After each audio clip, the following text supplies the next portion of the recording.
Yes, and it's going to be about superheroes, and you're going to preach on Superman. Superman in church? Are you kidding me? Well, you know what's interesting is that long before Superman ever came to Earth, as you saw there, a father had to make a very difficult decision. What do you do with your son in that situation? What do you do? And he also made the decision for another reason. So Superman, as you may know, he hails from another planet. He comes from Krypton. Is there anyone here who has never read or watched anything Superman, ever? Never watched anything, seen anything? Okay, so you know nothing about Superman. Good. I'm going to preach this to you.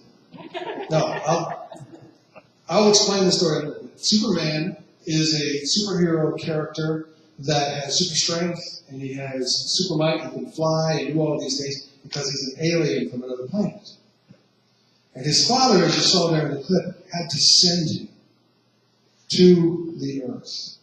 See, while Krypton's inhabitants they bore incredible physical similarities to humans, the culture and civilization were vastly superior to what we have now. And in the comics, the city of Krypton is depicted, think about this for a second, as a shimmering spires and streets of gold. The many wonders of Krypton include the jewel mountains that sparkle as though made out of glass. Their society was incredibly technologically advanced. They had wiped out crime, they had wiped out poverty, and medical models had all but eliminated various diseases that lead to death. So it was a pretty amazing place in that sense. All of the inhabitants were in a dazzling, luminous white, like you saw. Does any of this sound familiar? Streets of gold. It ought to. It ought to. Because the funny thing about it is this. The one who created Superman and the one who was the writer of the movie both had the Bible in mind when they created all of this. Tom Mankiewicz, he's the one that wrote Superman the movie, the one with Christopher Reeves. I know you may have seen Man of Steel and all of those. Christopher Reeves and that other movie were like way back, you know, when dinosaurs went to the movies. And anyway, in the DVD commentary, you actually see Tom Mankiewicz, the writer of the movie, he says this: I meant for it to be biblical. I wanted people to think of heaven whenever they saw the movie. So he was trying to actually create that. And the creator of Superman, one of the creators of Superman, Paul Cassidy, said that the whole idea of Superman came from Jesus. Think about that. It came from Jesus. The idea that a father would send his son to the earth to save the earth, and that he would have superpowers, but yet at the same time, even though people loved him, there were many who were out to get him.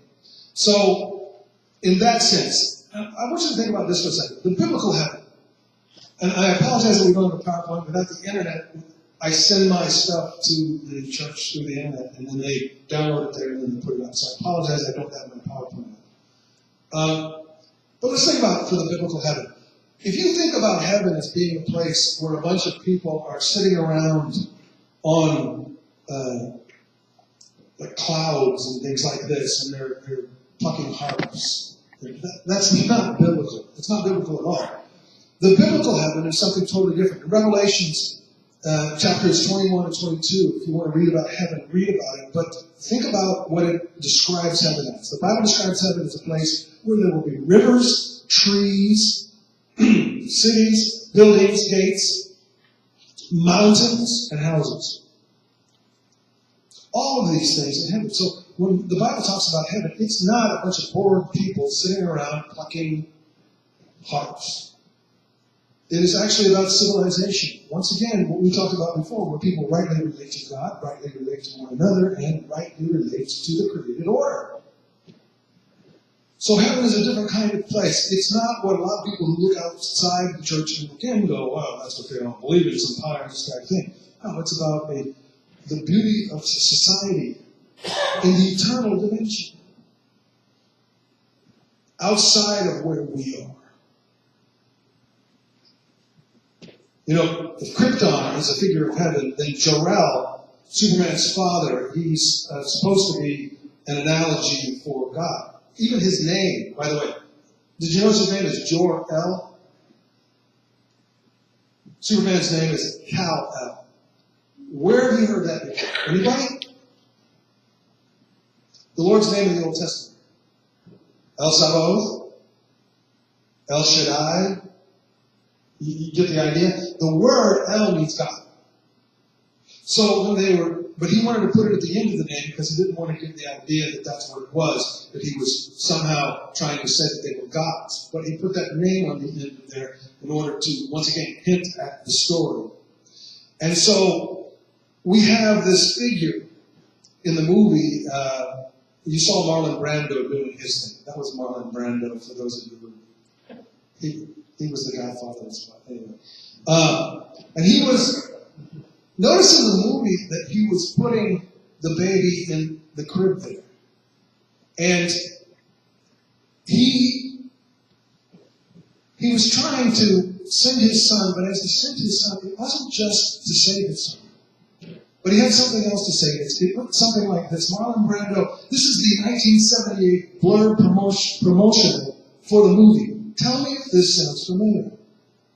Marlon Brando as Jor-El, who gave his only son to save the world. Sound familiar? Okay, this is all great, Pastor, but are you trying to do a promotion for Superman as being a spiritual movie? No, that's not what I'm doing. What I'm trying to do is say that there are some important analogies between the two. And one of the major analogies that we can make right here is this. The world needs saving. The idea that somehow we're saving ourselves, it's not working. It's not working. Now, you say, isn't crime down? Yeah, actually, for the most part, crime is down. The reason why we have less and less street crime is because we have more and more crime in the home. I was listening and talking to various police officers. I said, what's the number one problem? And they said domestic disputes. They're the most dangerous thing in our society. That you cannot be safe in your own home is one of the scariest factors in the world. And yet we have that over and over and over again. We have people who are committing suicide in alarming rates. Suicide rate is way up. Homicide rate is down. Because people are deciding to kill themselves rather than kill others. Yes, you have some crazy people who are out there, or fanatics about a faith that they believe says that they should go out and kill people in the name of Allah. But aside from that, our world is relatively safe outside. But in here and in here, it's getting more and more dangerous. Because we've lost the meaning, we've lost the plot. The world needs saving like never before. And so just because we think, oh wow, everything's going to be hunky-dory, it's not. How many families have you known that were just doing fantastically well? And the next thing you know, you look and they're split. What happened there? Everything looked great. Because we become better and better at putting on the face. And worse and worse at looking in the hearts. Our world needs saving in so many ways. Then when you do see the stuff on the news, it just gets worse and worse. Now I have to tell you, I have no superpowers. I have zero. In fact, Maddie and I were talking, and she said, can you do that one thing with the bottle where they drink the bottle? And they just, like in 1 second, can you do it?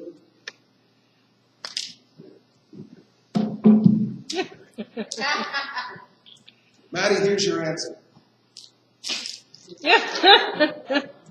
No. Okay. Now, I just wanted to wake you up because I noticed someone could fall asleep. Guaranteed I woke up. All right, so I don't have any superpowers. All I can do is point you to the one that does have the superpower. Now, the second thing that we saw in this little video, and actually I played it first, was that there was a rebellion.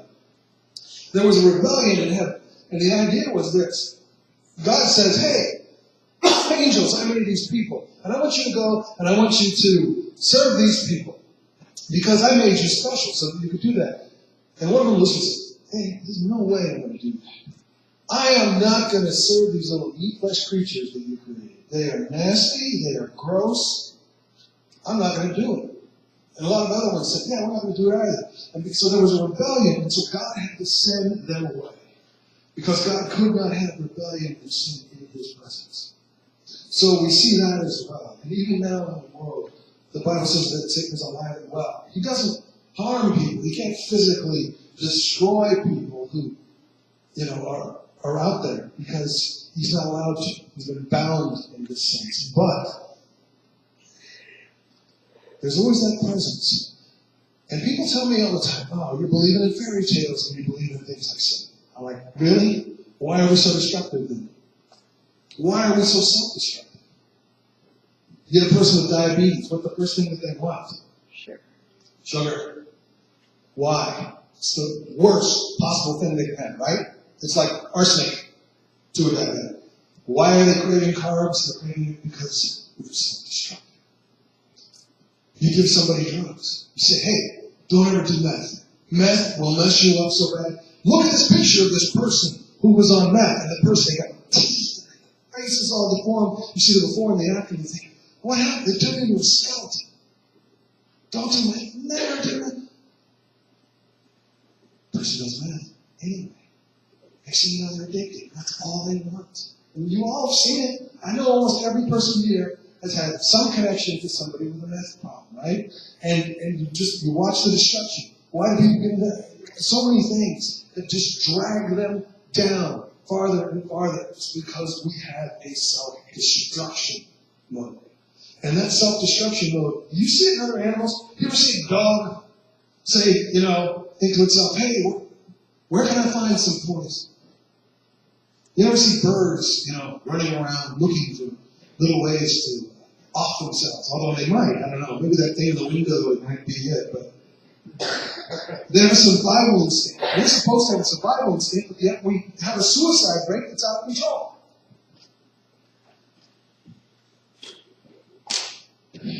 Getting people to see everything in the darkness, that's Satan's job, man. That's what he does. Hey, things are bad. Things are horrible. But it's a trick. Now, I want to tell you something about the world being as horrible as it is. You realize the world's safer now than it's ever been? Really? Did you not know that? Why do you not know that? And this is the truth, man. I'm not making this up. Okay, this is media, true media, as opposed to anything else. All right. The world is safer now than it's ever been. Because if you were to go back 30 years from now, you would find that more people were killed in wars 30 years from now than they are today. If you go back to the 1950s, more people were killed in wars in the 1950s, post-World War II, than have been killed in wars in the 2000s. So why is that? Why is that so important? It's kind of like this. What is the media showing you on a regular basis? Everything that's bad. Right? Why do they show you everything that's bad? Survival instinct. You and I have a survival instinct. Because we have this survival instinct, we